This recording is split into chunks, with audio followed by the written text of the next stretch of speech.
একটি বিশেষ বিষয়ে আপনাদের আমরা দৃষ্টি আকর্ষণ করছি যে বিষ্ণুপুরে যেখানে ইভিএম বক্স রাখা আছে সেখানে হঠাৎ দেখা গেল যে অ্যাডিশনাল এসপি মাসুদ হোসেন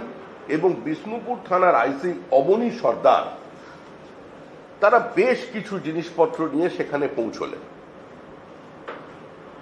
এবং এসে তারা জানিয়ে দিলেন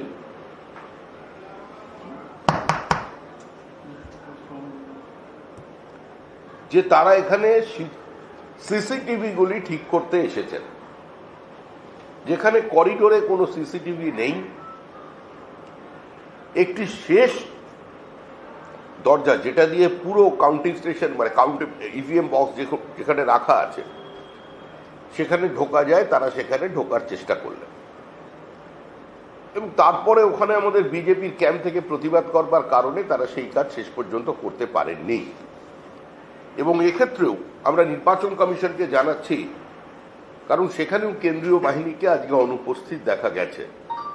এটা অত্যন্ত দুর্ভাগ্যের বিষয়। আমরা অবিলম্বে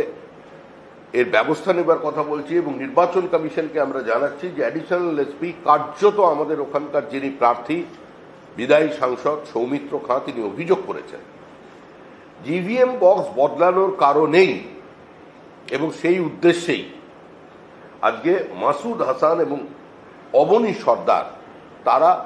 ওই ঘটনাস্থলে পৌঁছেছেন এবং তাৎক্ষণিক প্রতিরোধের কারণে বা বিষয়টিকে নিয়ে সঙ্গে সঙ্গে প্রতিবাদের কারণে তারা ওই জায়গায় ঢুকতে পারেননি, ইভিএম এর কাজ পর্যন্ত পৌঁছতে পারেননি। আমরা অবিলম্বে এই অ্যাডিশনাল এসপি সাসপেনশন দাবি করছি, অবনী সর্দারকে সরিয়ে দেবার কথা বলছি এবং তাদের বিরুদ্ধে অবিলম্বে তদন্ত প্রক্রিয়া যাতে শুরু হয়, তাদের ইন্ট্রোগেট করা হয়, তার জন্য আমাদের দাবি জানাচ্ছেন আমাদের ওখানকার যিনি প্রার্থী সৌমিত্র খাঁ।